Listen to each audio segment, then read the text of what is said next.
네, 안녕하세요. 네, 이렇게 만나뵙게 돼서 매우 반갑습니다.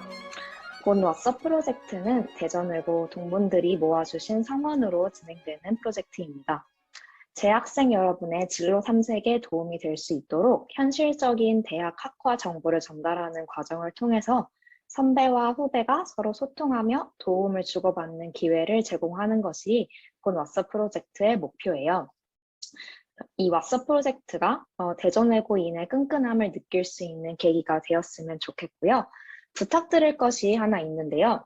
본 왓썹 프로젝트가 도움이 되었다면 여러분의 후배들도 함께 할 수 있도록 SNS와 저희 네이버 카페에 후기 그리고 소감 많이 남겨주시면 감사할 것 같아요.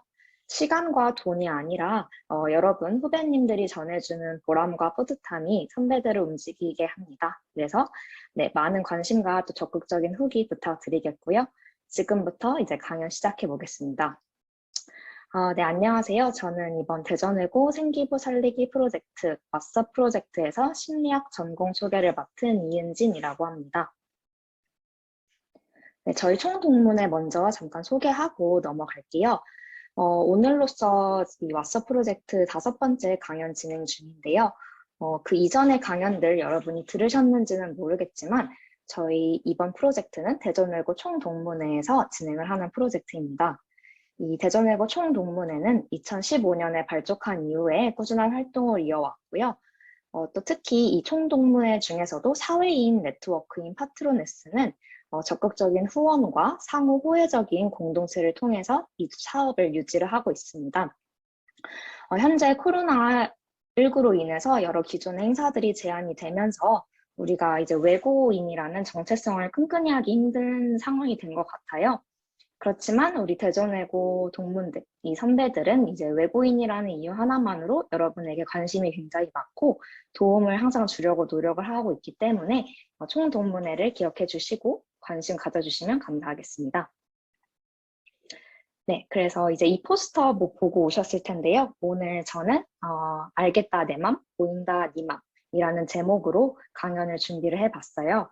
그래서 사람에 대한 과학적 이해를 한번 다루는 심리학에 대해 알아보고 심리학의 전공 탐색과 세부 전공에 대해 소개를 해드리고자 합니다. 네, 제 소개 먼저 간단히 하자면요. 제 이름은 이은진이고요.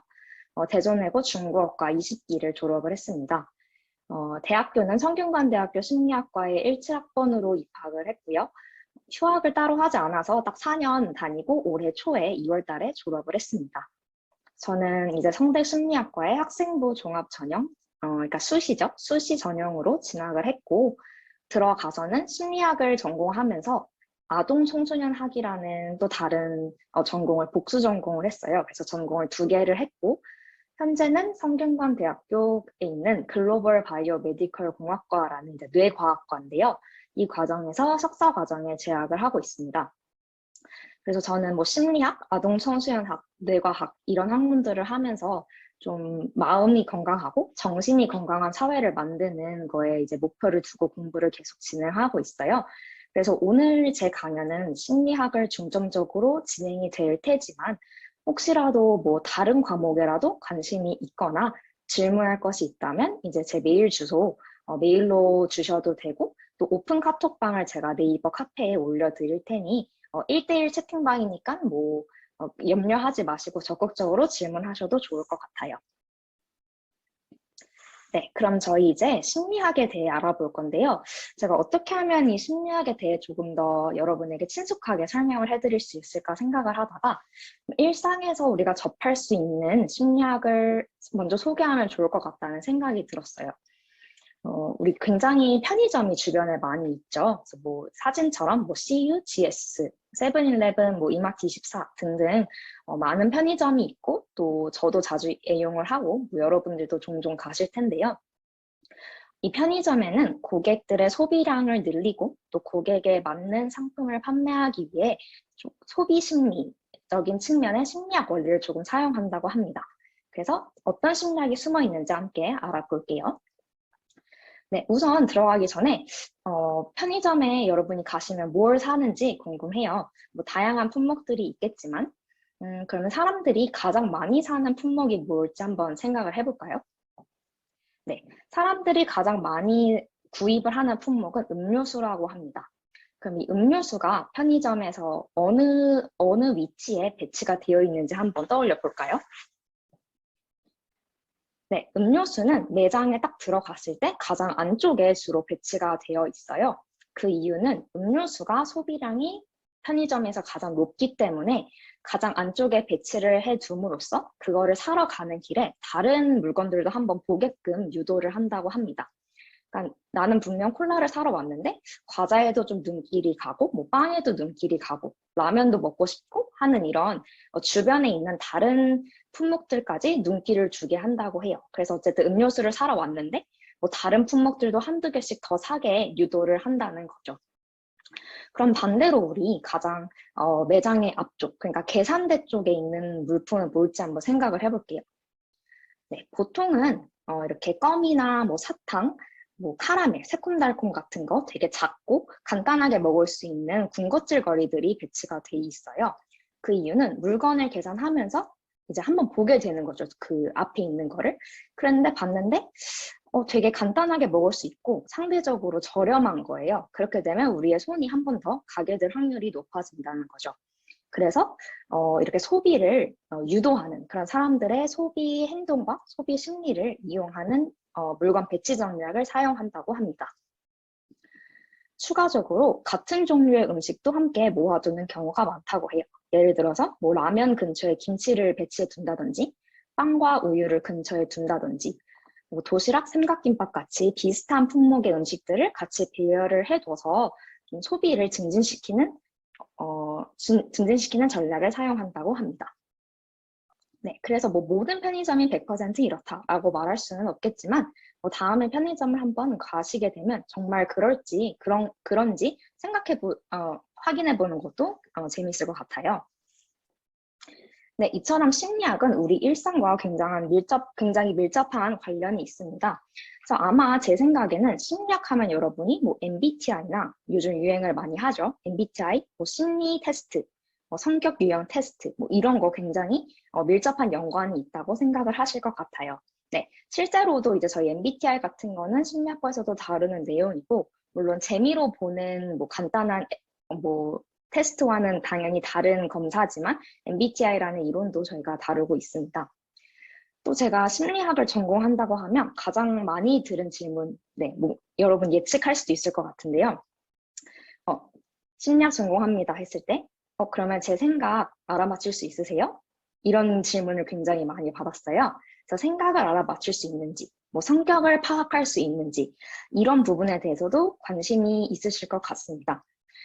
먼저 정답을 알려드리자면, 네, 그런 거를 배우지는 않고요. 네, 독심술이 아니기 때문에 당연히 사람 딱 보자마자 이 사람이 어떤 생각하는지 또 어떤 성격을 갖고 있는지 파악하기는 굉장히 어려워요. 그렇지만 심리학을 공부하면 아무래도 사람의 마음과 생각, 행동에 대해 연구를 하고 관심 있게 다루는 학문이다 보니까 조금은 더 다양한 측면에서 사람을 바라볼 수는 있는 것 같습니다. 네, 그래서 심리학이 무엇일까요? 심리학은 인간의 행동과 정신 과정을 과학적이고 체계적으로 연구하는 학문이에요. 그래서 우리가 왜, 그리고 어떻게 그런 식으로 생각을 하고 느끼며 행동하는지에 대해 답을 구하는 과학입니다. 제가 과학이라는 이 단어에 빨간색으로 표시를 해뒀는데요. 네, 중요하다는 뜻이죠. 그래서 심리학을 한마디로 정의해주세요라고 하면 저는 심리학은 과학입니다라고 할 것 같아요. 이게 심리학은 문과인데 왜 과학이에요? 라고 하실 수도 있는데 심리학은 사실 인간의 행동, 마음, 정신을 다루는 학문이기 때문에 그 어떤 학문보다도 굉장히 엄밀하게, 철저하게 분석적이고 체계적이어야 돼요. 그래서 엄밀한 관찰과 실험, 그리고 합리적인 추론을 통해서 인간의 행동과 정신 과정에 대한 연구를 수행하기 때문에 굉장히 과학적인 절차를 따른다고 볼 수가 있습니다. 이런 심리학은 요즘 그 중요성이 굉장히 대두가 되고 있어요. 왜냐하면 심리학은 인간의 행동과 심리 과정을 과학적으로 연구를 하기 때문에 뭐 인문과학, 이제 문과죠, 문과, 또 자연과학, 이과, 또 공학, 뭐 예술에 이르기까지 굉장한 다양한 분야에 영향을 미치기 때문에 공헌을 하고 있다고 볼 수가 있습니다. 그래서 특히 뭐 인간이 관련돼 있는 여러 분야가 있잖아요. 그런 모든 분야에는 직접적이든 간접적이든 인간의 행동, 사고에 대한 연구인 이 심리학의 학문적인 뒷받침이 필요해요. 그래서 특히 요즘같이 고도의 정보화 사회, 또 디지털 사회에서는 우리 사람의 삶의 질, 또 행복, 정신건강과 관련된 문제들이 굉장히 중요해지고 있기 때문에 인간의 다양한 특성을 아우르는 연구를 하는 이 심리학은 점점 그 중요성을 더해가고 있습니다. 그래서 그래도 미래 전망이 조금은 밝은 학과라고 볼 수가 있어요. 그래서 이제 한국심리학회 자료에 따르면 국내에 있는 전국 소재지의 4년제 대학이 201개라고 하는데요. 2017년 기준으로요. 이 중에 총 65개의 대학교에 심리학과라는 과가 개설이 되어 있습니다. 이 중에서도 딱 정확히 심리학과라는 이름으로 개설이 된 학과는 27개고요. 학과에 심리가 포함된 학과, 예를 들어 청소년 심리학과, 아동 심리학과, 교육 심리학과 같이 이렇게 심리가 그냥 들어간 전공은 38개라고 합니다. 사실 굉장히 중요성이 제가 이제 강조되는 학문이라고 했는데 생각보다는 많지는 않아요. 그래서 조금 희소성이 있는 학과라고 저는 생각을 합니다. 그래서 서울에 있는 이제 주요 10개 대학, 우리가 흔히 말하는 서연고, 중경외시 이런 10개 학교 중에 경희대, 의대, 그리고 서울시립대는 심리학과가 없어요. 그래서 서울에 있는 상위 10개, 인서울 10개 대학 중에서도 모든 학교에 개설되어 있는 학과는 아니라는 점을 일단 말씀을 한번 드릴게요. 그리고 저는 성균관대학교 심리학과를 졸업을 했기 때문에 오늘 제가 전달해드리는 심리학에 대한 세부 전공이라든지 학과 커리큘럼 같은 거는 일단 성대 심리학과를 기준으로 전달드린다는 점을 먼저 말씀을 드릴게요. 대부분의 대학교들에 있는 심리학과 과목이 비슷하지만 그래도 그 학교마다 강조하는 전공이라든지 조금 특색 있게 다루는 과목은 조금 차이가 있을 수 있으니 혹시 관심 있는 학교가 있다면 그 학교 홈페이지에 들어가셔서 조금 더 자세하게 탐색해 보는 거를 추천을 드릴게요. 그래도 대부분의 학교는 비슷한 과정을 다루고 있기 때문에 오늘 강연이 그래도 도움은 되실 거라고 생각을 합니다. 우선 저희 학교 홈페이지에 있는 정보를 가지고 왔어요. 저희 성균관대 심리학과는 학자 양성, 그러니까 연구원이나 교수님들이죠. 학자 양성, 그리고 전문 직업인 양성이라는 교육 목표를 따라서 심리학 원리 및 기초 심리학, 현장 실습 및 사례 분석에 중점을 둔 과목들로 균형 있게 구성이 되어 있습니다. 다시 말해서 기본 심리학의 기초적인 지식이라든지 원리를 다루는 기본 과목과 실습, 심리학은 인간을 다루는 학문이기 때문에 실습 과목들이 조금 있어요. 그래서 그런 사례 분석, 실습에 중점을 둔 과목들을 균형 있게 다루고 있습니다.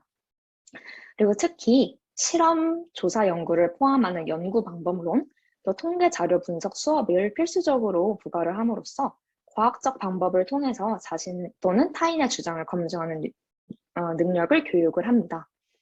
그러니까 실험 및 조사 연구가 이제 제가 아까 잠깐 말씀드렸던 심리학이 과학이라는 것을 뒷받침해주는 중요한 부분인데요. 실험을 하고 또 진짜 조사를 하거나 분석을 하는 과정을 포함하기 때문에 이런 방법론적인 수업이나 이를 분석하는 분석법, 통계법이 굉장히 중요해요. 그래서 그런 부분들을 아우르면서 다루고 있습니다.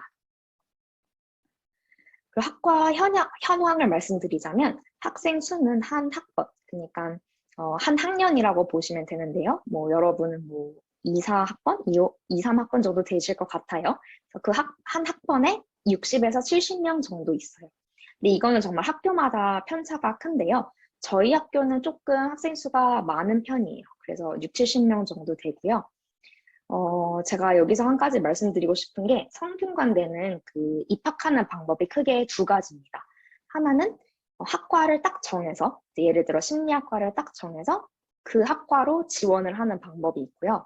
다른 방법은 계열제로 지원을 하는 방법인데 심리학과는 문과 중에서도 사회과학 계열에 속해 있기 때문에 사회과학 계열로 아예 입학 지원을 할 수가 있어요.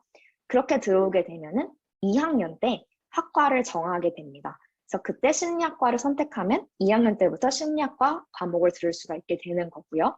전자의 경우에는 심리학과라는 소속은 1학년 때부터 있지만 마찬가지로 수업은 2학년 때부터 듣게 됩니다. 그래서 그래서 저희 학교 같은 경우에는 교수진 보시면 뭐 다양한 분과의 교수님들이 계세요. 그래서 뭐 산업 조직심리, 뭐 사회, 임상, 뭐 인지신경과학, 계량심리, 발달심리학 등 다양한 세부 과목들이 있는데요. 이 과목들은 어떤 걸 다루는지 제가 조금 이따가 더 자세히 설명을 드릴게요. 그리고 이제 입결 수준 굉장히 궁금해 하실 것 같아요. 근데 제가 입학한 지는 사실 한 4년 정도 됐고, 뭐 이제 입학하는 방법도 조금 달라졌을 수 있어서 최신 자료를 조금 찾아보니까 21학년도 기준으로 수시 학생부 종합일 때 내신 등급이 평균 한 2에서 2.5등급 정도 됐다고 해요.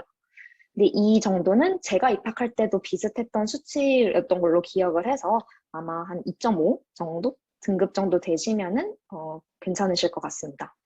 그리고 정시 같은 경우에는 이제 아까 제가 말씀드렸던 사회과학 계열로 들어와야 돼요. 아예 전형이 그렇게 되어 있어서 그래서 이제 국어, 수학, 탐구 100분위 평균이 한 94 정도 돼야 된다고 합니다. 네, 저는 수시였기 때문에 정시는 사실 그때랑 어느 정도 차이가 났는지는 정확하진 않아서 이 부분은 담임 선생님께 여쭤보시면 가장 정확할 것 같아요.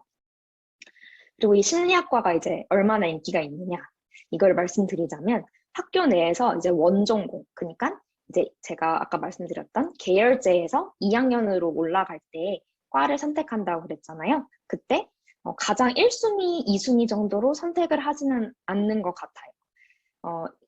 그 대신 이거를 복수 전공으로 하는 비율이 높은데 이 말인즉슨 다른 과를 원전공으로 하지만 사람에 대한 관심 누구나 있잖아요. 나에 대해서 관심이 있을 수도 있고 타인에 대해 관심이 있을 수도 있기 때문에 사용될 수 있는 분야가 넓어서 기존 자신의 전공에 더해서 복수 전공으로 하는 경우가 많습니다. 그래서 심리학을 공부한 학생은 전체적으로 봤을 때는 굉장히 많다고 볼 수가 있어요. 그래서 원전공생보다 오히려 복수 전공생이 더 많은 그런 경우가 허다하다고 합니다. 네, 그래서 저희 학교 상대 심리학과에 대해 잠시 소개를 했고요. 이 심리학과 홍보 영상을 얼마 전에 촬영을 했더라고요. 그래서 이게 한 5분 정도 되는데 한번 같이 보시고 진행해 보도록 할게요. My job is to make college easier because students have a lot on them. 인간의 마음과 행동은 어떻게 작용하는 걸까요? 그리고 왜 작용하는 걸까요? 그 해답을 찾는 사람들이 있는 곳, 성균관대학교 심리학과입니다. 심리학이란 인간의 마음과 행동을 과학적으로 탐구하는 학문입니다. 키워드는 마음, 행동, 과학으로 인간을 과학적 방법을 활용해서 이해하려고 하는 분야이지요. 객관적으로 측정한 데이터를 바탕으로 인간의 마음과 행동의 원리를 설명하고 예측하고자 하는 목표를 가지고 있습니다. 시야가 닫혀 있을 때 그 시야를 좀 열어주는 계기를 제공해주는 사람이 됐으면 좋겠다는 생각이 들어서 심리학이라는 학문을 알게 되었고 사람의 마음을 직접 연구한다는 점이 매력으로 다가왔습니다. 학교에 와서 박혜인 교수님의 산업 훈련 수업을 딱 들었는데 이 수업으로 이쪽 진로로 지식을 쌓으면 도움이 되겠다는 생각이 들어서 대학원에 이제 진학하게 되었습니다.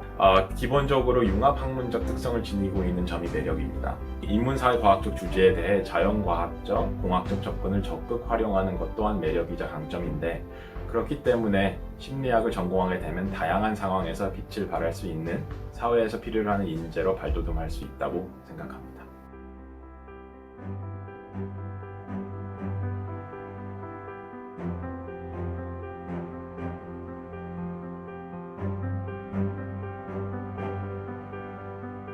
계량심리학은 기본적으로 심리학을 과학적으로 연구하는 데 필요한 양적 연구 방법을 다룬다 이렇게 이해하시는 게 학부에서도 양적 연구 방법의 구성 요소인 설계와 측정과 분석에 관한 다양한 과목들이 제공되고 있으니 그 수업을 통해서 여러분들이 양적 연구 방법론의 내용들을 접하실 수 있을 거라 생각합니다. 대학원 프로그램에서는 주로 다양한 개인차들을 측정하는 심리검사의 개발 절차 또 그 과정에서 필요한 여러 가지 수리적 모형에 대한 연구도 수행을 하고 있고요.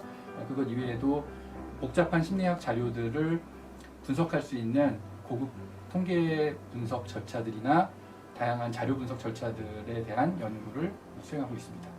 인지심리학과 뇌신경과학이 만나는 학문입니다. 우리 학과에서는 fMRI라고 불리는 자기공명 영상 기법을 사용해서 뇌활동을 관찰함으로써 시각 정보가 어떠한 뇌신경학적 메커니즘을 통해 처리되는지부터 타인의 얼굴에 담겨있는 다양한 정보가 어떻게 뇌활동 패턴으로 발현되는지에 대한 답을 찾기 위한 연구를 합니다. 다양한 분야를 연구하면서 좀 더 많은 학문적 지식을 얻을 수 있었고 실험 심리, 또 통계 심리 등 수업을 들으면서 좀 더 전문성을 키워나갈 수 있었습니다.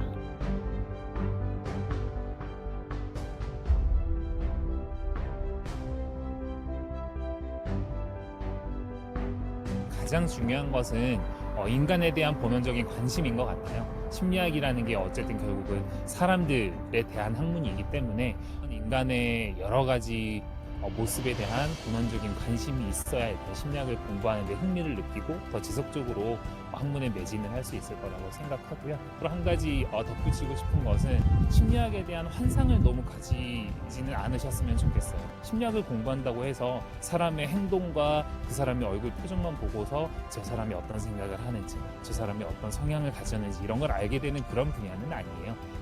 그 부분을 미리 좀 감안을 하시고 심리학 공부를 시작하시면 조금 더 즐겁고 효과적으로 공부를 하실 수 있을 거라 생각합니다. 소비자의 데이터를 활용해서 인사이트를 얻어내고 그 인사이트를 마케팅이나 콘텐츠에 활용하는 소비 심리 전문가가 되고 싶습니다. 인사 관련, HR 관련해서 이쪽 관련 전문가가 되기 위해서 이제 취직을 할 예정이고요. 대중들을 대상으로 사회심리학에 대한 이해를 넓혀주고 또 우리 사회가 더 건강하게 발전할 수 있는 데 기여를 할 수 있는 그런 중간자 역할을 하는 게 계획입니다. 성균관 대학교 심리학과입니다.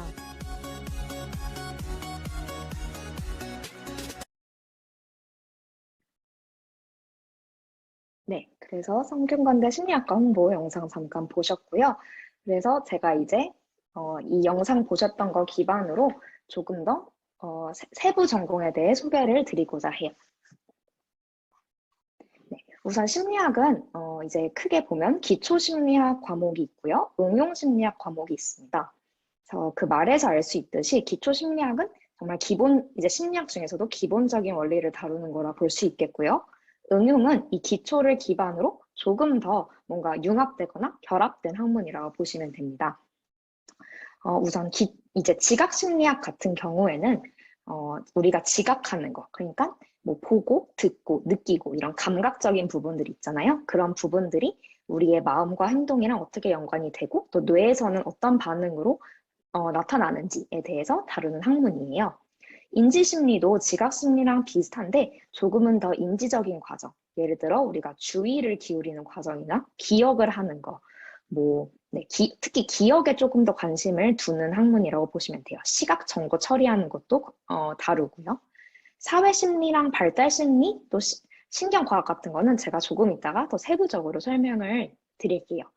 학습심리 같은 경우에는 우리가 정말 공부할 때 조금은 더 어떻게 효율적으로 공부를 할 수 있는지, 이게 우리의 마음이나 행동이랑 어떻게 연관이 되는지를 조금 더 집중적으로 다루는 학문이라고 보시면 되고요. 성격심리학은 이제 성격 장애나 성격이 형성되는 과정, 임상적인 측면을 다루는 부분이라고 보시면 됩니다. 여러분이 잘 아시는 프로이트의 성격 이론 같은 것도 성격심리학에서 더 자세히 다루신다고 보면 돼요. 계량심리학은 아까 그 영상에서도 잠깐 그 교수님이 나와서 설명을 하셨지만 우리가 심리학을 공부할 때 중요한 게 분석과 통계라고 했잖아요. 그런 부분들을 조금 더 집중도 있게 다루는 학문입니다. 응용심리학에서는 또 다양한 분야가 있는데요. 산업심리학도 제가 조금 이따 더 설명을 드릴 거고요. 상담심리는 여러분이 가장 친숙할 거라고 생각이 돼요. 그래서 상담사분들, 또 임상심리사분들, 정말 사람을 다룰 때 어떻게 상담을 하는지 그런 기법을 배우고 또 치료 방법 이런 것들을 다루는 분과입니다. 건강심리학은 요즘 조금 주목을 받고 있는 분야인데요. 사람들의 정신 건강, 멘탈 케어가 굉장히 중요해지고 있기 때문에 그런 부분들에 대해 조금 더 스트레스 관리법 이런 것들을 다루는 분야라고 생각하시면 돼요. 학교 심리학이나 여성 심리학은 그 이름에서도 알 수 있듯이 뭐 학교에서 어떻게 하면 그런 관계, 갈등 해결 방법, 뭐 선생님과 학생들 사이의 뭐 관계 이런 것들을 다루는 과목이고요. 여성 심리학도 여성에 대해 조금 더 초점을 맞춘 조금 더 세부 과목이라고 생각을 하시면 됩니다.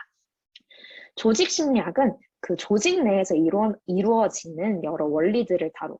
예를 들어 뭐 이것도 쉽게 말하면 뭐 협상이라든지 뭐 갈등 관리, 뭐 인사체계 같은 조직에서 흔히 일어날 수 있는 그 사람들 사이의 관계를 다루는 학문이고요. 임상심리학은 아까 설명드린 상담심리학과 굉장히 비슷합니다. 이것도 조금 이따 더 자세히 설명을 드릴게요. 인지공학은 요즘 또 강조가 되는 부분인데 인지심리와 공학을 합친 거예요.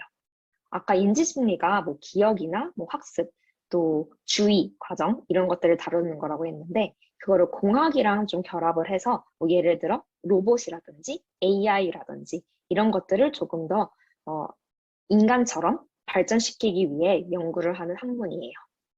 소비자 광고 심리는 아까 제가 편의점 예시 들었던 것처럼 소비 심리나 뭐 광고에서 어떻게 하면 사람들의 이목을 끌 수 있는지, 사람들의 시선을 사로잡는 그 심리 이런 것들을 다루는 마케팅적인 측면의 과목이라고 생각을 하시면 됩니다.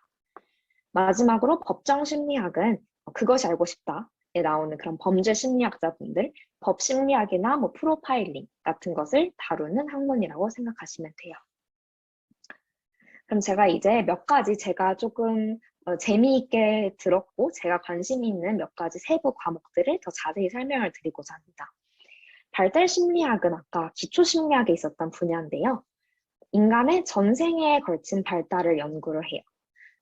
이 발달에는 생물학적인 거, 그러니까 이제 뭐 몸의 변화라든지 신체적인 변화이죠. 그런 발달이라든지 사회적 발달, 우리가 커가면서 인간관계를 맺어가잖아요. 사회적인 존재로서 어떻게 관계를 맺어가는지에 대한 발달을 연구하고요. 또 성격적인 발달도 다룹니다. 성격이 이제 변화한다고 하잖아요. 그런 성격이 어떻게 형성이 되고 어떠한 요인의 영향을 받고 그게 어떤 식으로 발달을 전생에 걸쳐서 이루어 가는지에 대해 배웁니다. 저희 발달에는 되게 여러 분야가 있어요. 인지 발달, 뭐 정석, 운동 능력, 뭐 성격, 사회성, 공격성 발달 등 이제 다양한 인간으로서 발달해 가는 영역에 대해서 전생애적으로 배웁니다. 그래서 태어났을 때부터 사망할 때까지 이렇게 전생에 걸쳐서 어떻게 사람이 성장해 가는가에 대해 다루는 심리학이라고 보시면 돼요. 다음으로 사회심리학은 개인과 개인, 또 개인과 사회가 주고받는 영향, 그리고 과정에 대해서 연구를 합니다. 이거는 사회심리학은 일단 사실 인간이 사회적인 존재이기 때문에 사회 내에서 어쩔 수 없이 살아가야 되잖아요. 그 안에서 우리가 겪는 여러 이제 갈등도 있을 거고 뭐 행복감도 있을 텐데 그런 사회 내에서 겪을 수 있는 현상들에 조금 더 집중을 합니다. 그래서 예를 들어서 뭐 사람들은 언제 행복감을 느낄까? 또는 뭐 사람은 왜 집단에 소속될 때 안정감을 느낄까? 또는 뭐 사람은 우리 비슷한 성향 사람한테 끌릴까? 아니면 다른 아예 정반대의 성향의 사람한테 끌릴까? 과 같은 연구 문제를 통해서 뭐 집단 내의 심리라든지 의사소통, 또 이타적인 행위 이런 것들에 대해 조금 더 자세히 연구를 하는 과목이에요. 이제 통계 분석 연구 방법론 같은 경우에는 정말 이제 연구 방법론을 배웁니다. 그래서 실험, 조사 연구 이런 것 같은 다양한 연구 방법론 그리고 이제 데이터를 모았어요. 뭐 실험을 하든지 조사를 해서 데이터를 모았는데 그 데이터를 과학적으로 분석을 하기 위한 여러 가지 통계 기법을 배웁니다. 확률과 통계를 배우셨는지는 모르겠지만 이제 확률과 통계를 조금 더 발전시켜서 하는 과목이라고 생각을 하시면 돼요. 다음은 임상심리학입니다. 이제 응용심리학으로 넘어왔어요. 임상심리학은 이제 임상이라는 말이 조금 어색하실 수도 있는데 이제 클리니컬하다라는 의미예요. 그래서 이제 직접 이제 사람을 만나고 상담을 하거나 뭐 진짜 병원에서 환자들을 만나는 그럴 때의 상황을 배우는 학문이라고 보시면 돼요. 그래서 개인이나 집단이 겪는 심리적인 문제를 이해하고 또 이를 평가, 그러니까 심리평가, 심리검사 같은 거죠. 여기에 이제 MBTI 같은 것도 들어갑니다. 그리고 치료, 또 예방하는 것에 초점을 맞춰요. 그래서 뭐 심리학에 관심이 있다 하면은 뭐 임상심리학자를 많이 생각을 하실 텐데요. 임상심리사 같은 분들. 직접 환자를 만나서 치료하는 분이라고 생각하시면 돼요. 그래서 예를 들어서 우울증, 뭐 불안장애, 중독, 정신분열증, 뭐 ADHD, 성격장애 같은 여러 이제 정신 문제들이 있잖아요. 우리가 뭐 뉴스에서도 많이 보는 그런 정신건강과 관련된 문제를 가장 일선에서 다루고 해결하기 위해 노력하는 것을 배우는 학문이라고 보시면 됩니다. 다음은 산업심리학이에요. 산업심리학은 그 말처럼 산업, 그러니까 진짜 회사나 조직 심리학이랑 좀 비슷한데 실제 이제 산업 현장에서 사용되는 심리학 원리라고 보시면 됩니다. 그래서 산업의 효율성을 증진시키기 위해서 인간의 행동을 과학적으로 분석하고 설명하는 학문이라고 설명이 되어 있는데요. 쉽게 말하면 인사관리, 그러니까 회사의 인사과라는 게 있잖아요. 사람을 이제 취업을 했어요. 취업을 하면 이제 어느 부서로 갈지가 결정이 돼야 되는데 이런 게 인사과에서 결정이 된다고 보시면 됩니다. 그래서 그걸 인사를 결정을 할 때 이 사람의 성향을 파악해서 적절한 업무에 배치를 해줘야 되잖아요. 그런 것들을 다루는 학문 분야입니다. 그래서 뭐 리더십 같은 것도 굉장히 중요한 연구 주제로 다루어지고 있고요. 팀을 이루어서 이 팀이 어떻게 하면 효과적으로 프로젝트를 진행해 갈 수 있을지 또는 그 과정에서 의사소통이 어떻게 진행이 되어야 원활할지, 갈등 또는 협상관계 같은 다양한 산업에서 정말 실제로 필요한 원리들을 다루는 과목이에요. 실제로 이 성균관대가 이 산업심리학이 굉장히 강세를 가지고 있었어요. 그래서 성균관대가 사실 이제 삼성의 후원을 받고 있는데 삼성과 관련이 깊어요. 저희 삼성에서 신입 사원들을 뽑을 때 하는 인적성 검사라고 여러분 잘 모르실 수도 있지만 그런 검사가 있는데 그런 것도 이 성대 심리학과 같이 결합을 해서 개발을 했다고 합니다. 그래서 그런 과정에서 이 심리학 원리가 사용이 되는 거죠. 마지막은 인지신경과학이에요. 이제 이거는 인지심리학 그리고 신경과학이 합쳐진 과목이라고 보시면 되는데 인간의 뇌, 마음, 그리고 행동, 인지의 관계를 실험적인 방법으로 연구를 합니다. 이것도 아까 그 홍보 영상에서 보셨듯이 MRI 같은 기계를 활용해서 실제로 사람의 뇌를 찍고 그거를 실험적으로 실험을 해서 조사 또 분석 방법을 사용해서 연구를 합니다. 그런 방법을 통해서는 뭐 다양한 분야를 연구할 수 있는데요. 예를 들어 뭐 인지나 지각, 학습, 뭐 언어, 주의와 같은 정말 다양한 분야를 연구를 할 수가 있어요. 그래서 인지신경과학은 정말 심리학과 뇌과학을 융합해서 다루는 정말 넓은 분야의 학문이라고 볼 수 있습니다. 그리고 특히 이제 제가 컴퓨터 공학도 적어놨는데요. 그 코딩 같은 것도 이제 심리학에서 요즘 많이 사용을 하고 있어요. 그래서 코딩 같은 컴퓨터 분석법을 사용해서 분석을 하기도 합니다. 네, 그래서 제가 지금까지는 일단 심리학의 세부 분야에 대해서 소개를 드렸고요. 네, 훨씬 더 많은 분야가 있는데 그 분야는 제가 나중에 뭐 홈페이지 같은 거 알려드릴 테니 들어가 보시면 좋을 것 같아요. 네, 그러면 우리 심리학을 전공하기 위해서 어떤 부분들을 갖추면 좋을지 또는 어떤 분야에 강점이 있는 학생들이 진학을 하면 좋을지 잠깐 제 입장에서 설명을 드릴게요. 우선 가장 중요한 거는 사람에 대한 관심이라고 생각을 합니다. 이 사람에 대한 관심은 간단한 것부터 시작할 수 있어요. 일단 나에 대해서 관심이 있다. 또는 뭐 주변 가족, 내 가족 또는 친구한테 관심이 있다. 이런 간단한 관심에서 시작이 될 수 있을 것 같아요. 뭐 예를 들어서 나는 왜 이렇게 승부욕이 강할까? 뭐 나는 왜 누구랑 있으면은 정말 마음이 편한데 뭐 어떤 상황에서는 왜 이렇게 마음이 불편할까? 이런 것과 같이 그냥 사람에 대한 관심이 있으면 된다고 생각합니다. 네, 그리고 이거는 좀 필수적인 역량이라고 생각을 해요. 사람에 대한 다양한 분야를 다루는 학문이기 때문에 이 부분에 대해서 관심이 좀 떨어지면은 아무래도 공부를 하는데 조금 흥미가 많이 떨어질 것 같아요. 그 다음은 탐구심과 호기심이라고 생각을 합니다.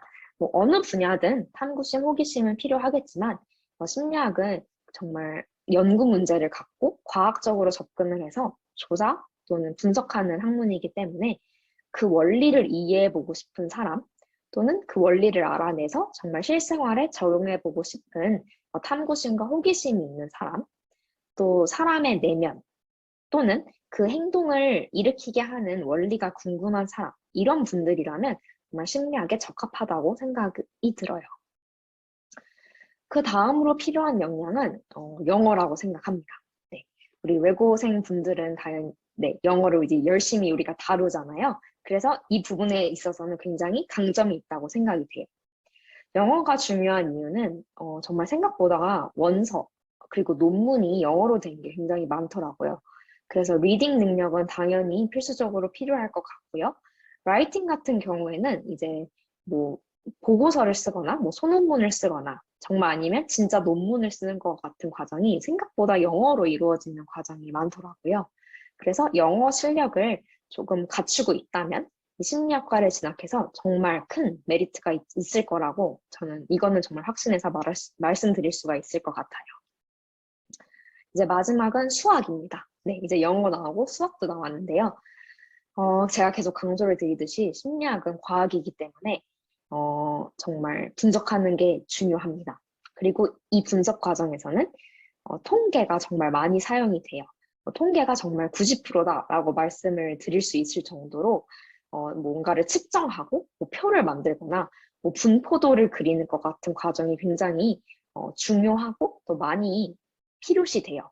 그래서 뭐 모든 수학을 잘해야 될 필요는 없지만 특히 확률과 통계 분야에서는 흥미가 있다면 정말 좋을 것 같아요.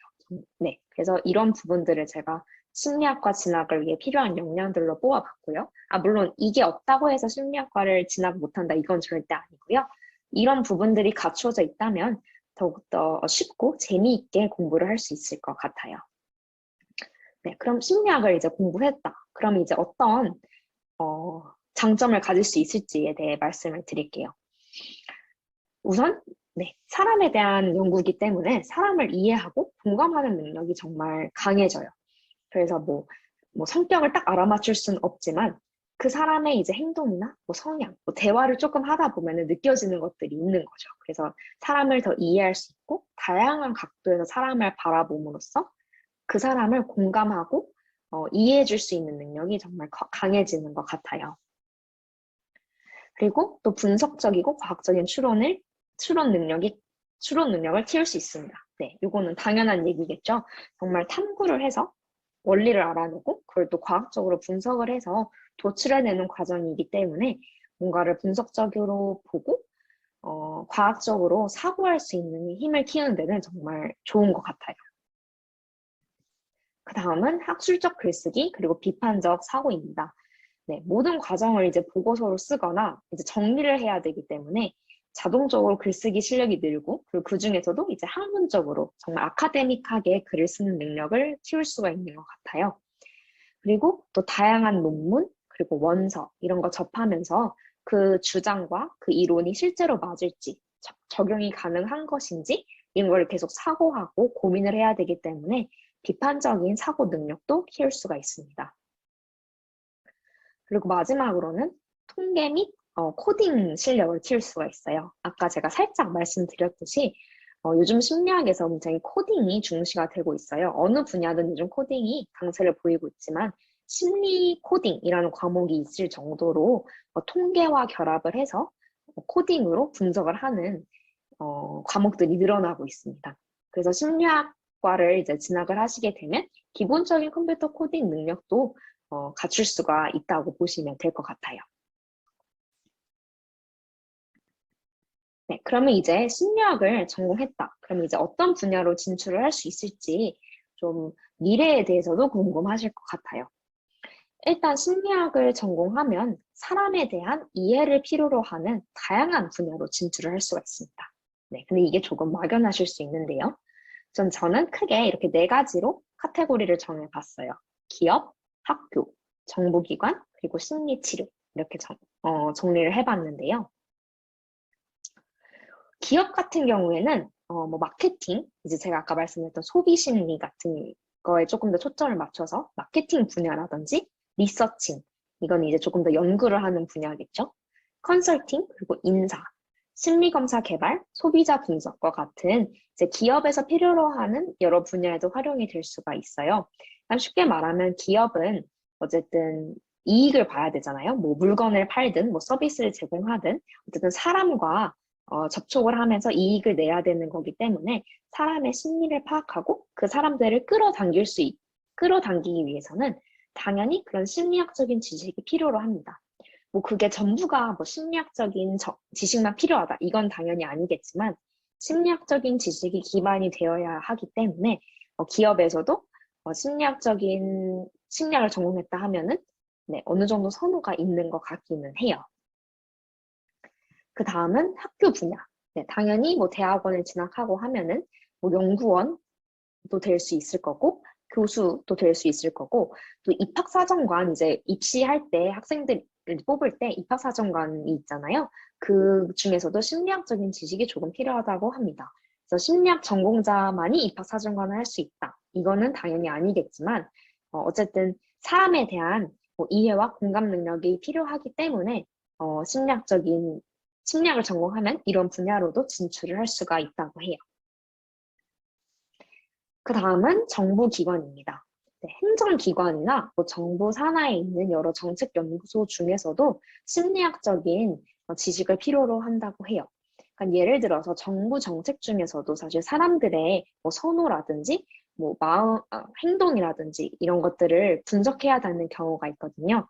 그런 경우에 심리학적인 지식을 전공으로 하고 있는 사람들을 필요로 한다고 합니다. 그 다음 분야는 심리치료 분야예요. 네, 이 부분이 가장 흔하게 접할 수 있는 분야일 것 같은데요. 임상심리사, 아까 제가 잠깐 설명했던 임상심리를 세부 전공으로 전공을 하신 분들이고요.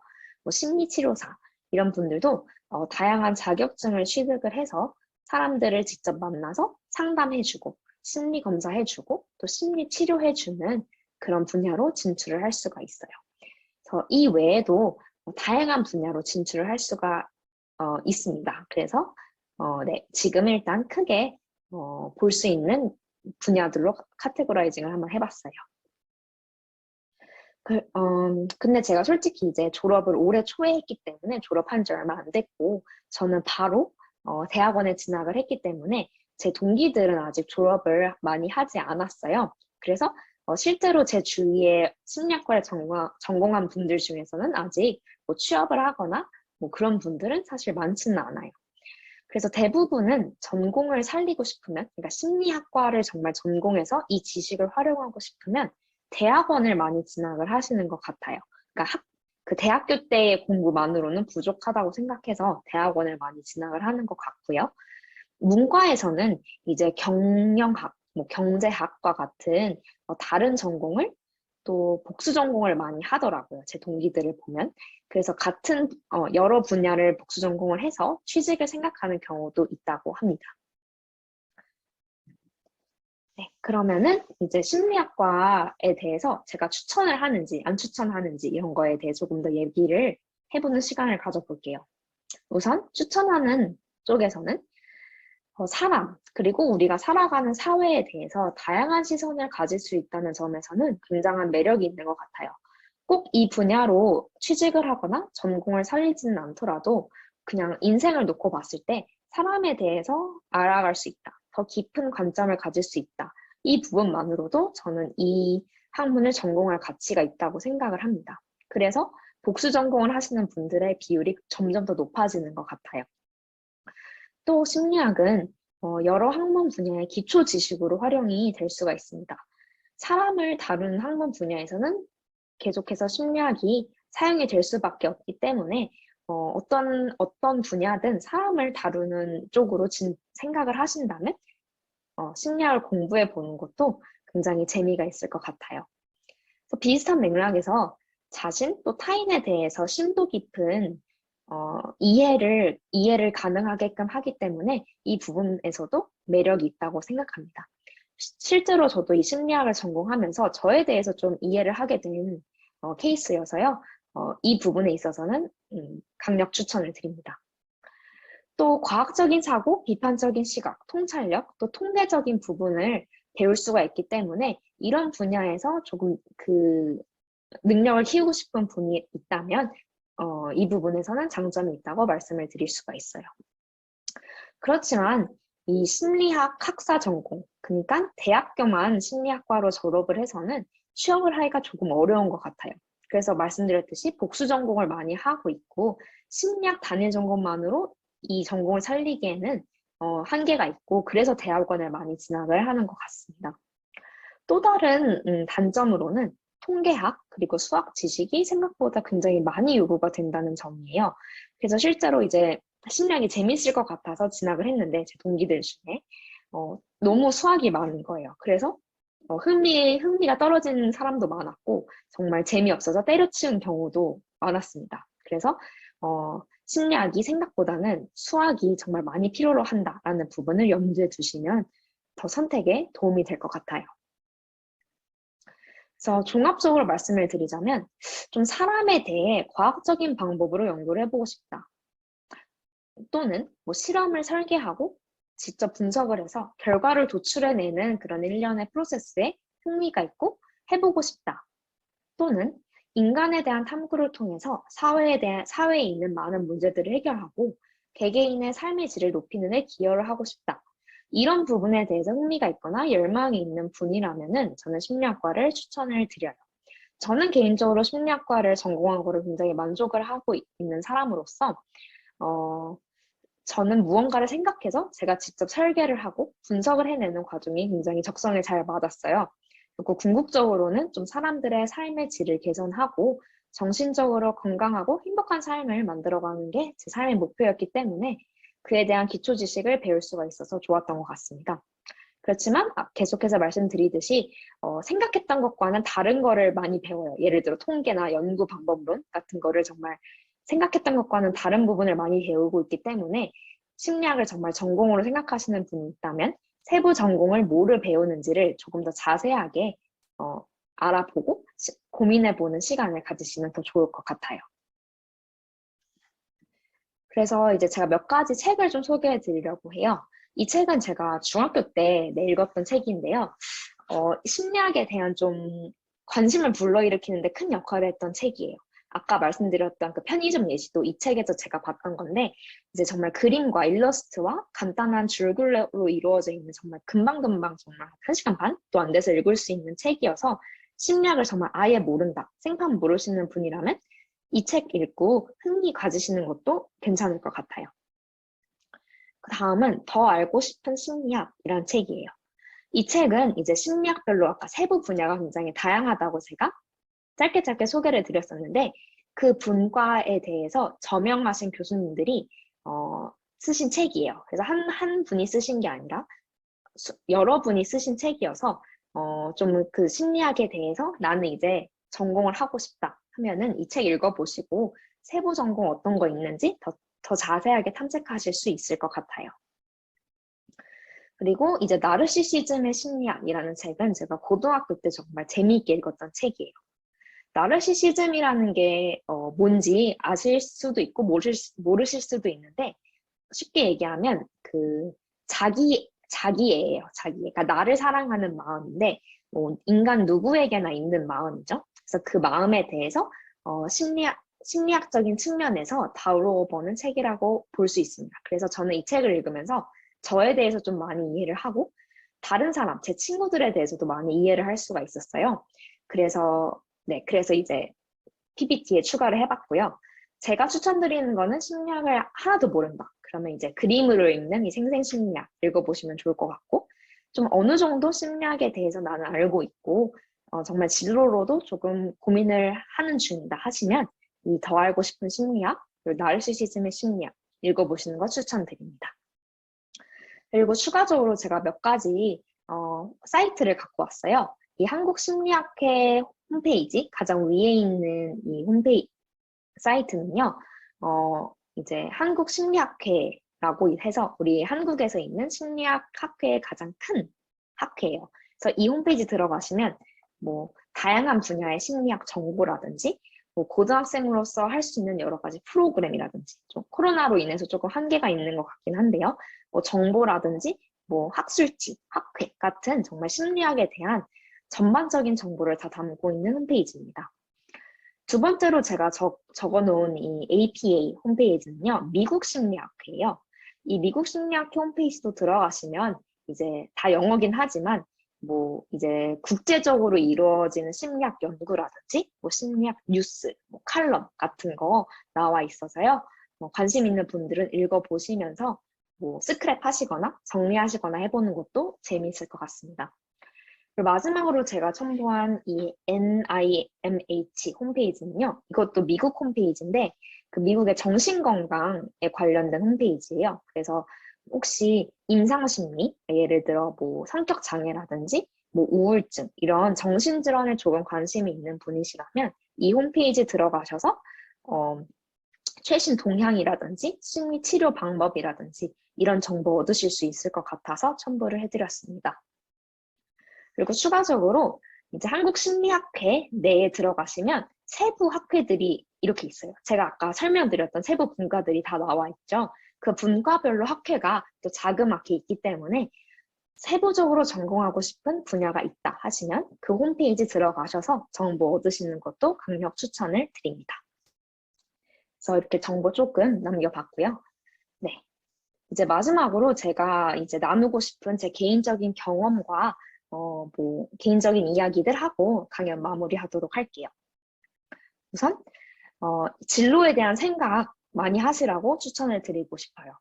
사실 이게 꿈을 가지세요 라는 얘기가 굉장히 식상하고 고리타분한 이야기처럼 들릴 수 있겠지만 저 역시도 고등학교 때는 그렇게 들었었거든요.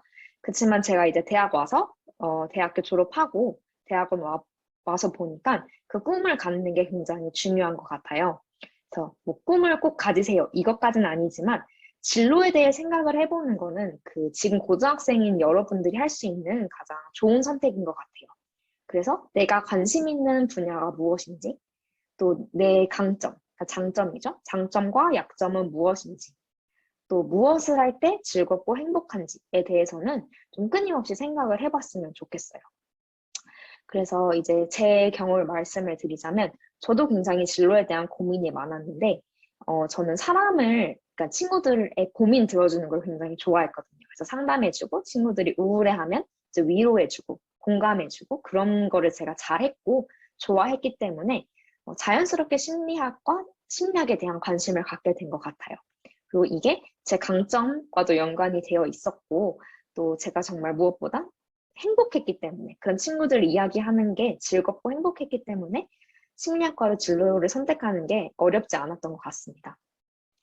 그래서 여러분들이 시간이 되신다면 또 시간이 없어도 조금만 시간을 내셔서 분야에 대한 탐색을 갖는 시간을 가졌으면 좋겠어요.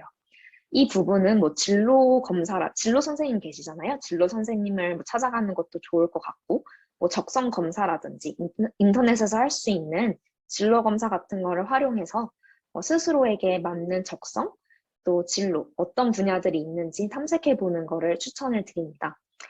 나중에 이제 대학 뭐 고3 돼서 과를 정하려고 보면은 생각보다 어떤 과를 가야 되는지 모르는 경우가 많더라고요. 근데 이 고민을 뭐 1학년 때, 2학년 때부터 조금씩이라도 하신다면은 나중에 입시 준비를 할 때 조금 더 뭐라 그러죠? 조금 더 이제 그 길을 좁게 해서 볼 수 있는 거죠. 그러니까 너무 많은 선택지가 아니라 선택지를 조금 좁혀서 볼 수 있기 때문에 조금 더 분야를 선택하고 진로를 선택하는데 도움이 될 것 같습니다. 그리고 두 번째로 제가 나누고 싶은 이야기는 이제 외국에 대한 자부심에 대한 얘기예요. 이게 코로나라서 사실 너무 아쉬울 것 같아요. 여러 행사도 못하고 친구들이랑 뭐 얘기도 자유롭게 하지 못하고 마스크를 끼고 학교 생활을 해야 되는 게 정말 너무 힘들 것 같은데요. 그래서 더더욱 이제 학교에 대한 뭐 애교심이라든지 뭐 학교에 대한 애정이라든지 이런 게 뭐 저희가 학교 다녔을 때보다는 조금 덜할 것 같기도 합니다. 네, 당연한 이야기이기도 하고요. 그렇지만 이게 대전외고라는 학교에 대해서 조금 자부심을 가지셨으면 좋겠어요. 그래서 주변에 이제 친구들, 굉장히 똑똑한 친구들이잖아요. 네, 똑똑한 친구들이 주변에 있고 선생님들도 굉장히 훌륭하시고 열정 많으시고 여러분들을 위해서 정말 적극적으로 서포트를 해주시는 분들이기 때문에 그런 분들에 대해서 믿음을 갖고 신뢰를 가지셨으면 좋겠어요. 그리고 지금 솔직히 제가 외고에서 어떠한 활동들이 가능한지 자세히는 모르지만 그래도 외고만의 다양한 활동들이 있잖아요. 예를 들어 전공어에 관련된 활동이라든지 특히 또 영어는 우리가 뭐 심화 영어 같은 것도 배우기 때문에 영어 과목을 이제 외고만이 할 수 있는 그런 과목 또 활동들이 있잖아요. 그런 활동들을 적극적으로 활용을 하셨으면 좋겠어요. 그래서 뭐 생활 기록부에 뭐 이제 진로와 관련돼서 뭐 과목의 세부 특기 사항으로 적는다든지 그렇게 뭐 활용을 하실 수 있었으면 좋겠습니다. 그리고 전공어, 네, 외고가 이제 전공어를 이제 하나씩 갖고 있기 때문에 이게 굉장한 장점이 돼요.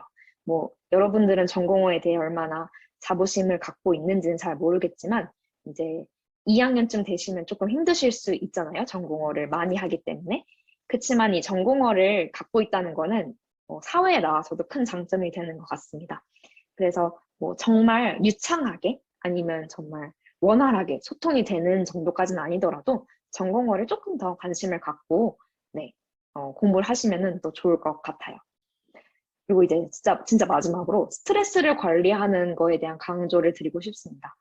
제가 또 심리학을 전공했기 때문에 이 스트레스를 관리하는 게 얼마나 중요한지 이제 대학 와서 이론적으로 또 실제적으로 많이 배우고 있는데요. 이 스트레스를 관리하는 건 비단 그 외고 생활, 고등학교 생활뿐 아니라 대학에 와서든 사회에 진출해서든 사회에 살아가면서 어쩔 수 없이 부딪혀야 되는 문제인 것 같아요. 스트레스를 안 받을 수는 없고 이거를 이겨내야 되는데 사실 아예 없앨 수는 없잖아요. 그러니까 이 스트레스를 받았을 때 스스로 이겨낼 수 있는 방법, 관리할 수 있는 방법을 스스로 좀 터득을 하는 게 필요할 것 같아요. 그래서 이거를 고등학교 때부터 하실 수 있으면 너무 좋을 것 같아서 이제 말씀을 드립니다. 저는 하지 못했기 때문에 후배님들은 하실 수 있으면 너무 좋을 것 같아서 일단 말씀을 드립니다. 네, 그래서 이렇게 많고 많은 사람 중에 그대 한 사람이라는 글귀를 제가 인터넷에서 봤어요. 이게 2021학년도 작년 수능의 필적 확인 문구라고 하는데요. 이 부분이 제가 마음에 와닿았던 이유는 여러분들에게 이제 꼭 해주고 싶었던 얘기랑 맞닿아 있기 때문이에요. 그래서 사실 고등학교 때가 가장 자신감도 떨어지고 스트레스도 많이 받고 대학은 갈 수 있을까? 뭐 직업은 가질 수 있을까? 이런 고민들이 굉장히 많은 시기라고 생각이 돼요. 또 특히 코로나이기 때문에 더더욱 그런 부분들이 염려가 될 거라고 생각하는데요. 여러분은 일단 대전외고라는 정말 좋은 학교에 들어오셨기 때문에 그것만으로도 정말 훌륭하신 분들이고요. 스스로의 가치를 인정해 주셨으면 좋겠어요. 여러분은 정말 훌륭하고 앞으로 발전할 수 있는 가능성이 너무나 많기 때문에 여러분의 가치를 스스로 깨닫고 강점을 살려서 스스로만의 브랜드를 만들어 갈 수 있었으면 너무 좋겠습니다. 그래서 뭐 저는 오늘 심리학과에 대한 강연을 준비하기는 했지만 여러 진로를 탐색을 하셔서 스스로 자신감을 갖고 여러 분야로 나아가서 이제 외고생으로서 또 대전 외고생으로서의 그 가치를 드높일 수 있었으면 좋겠습니다. 네, 그래서 오늘 강연은 여기까지고요.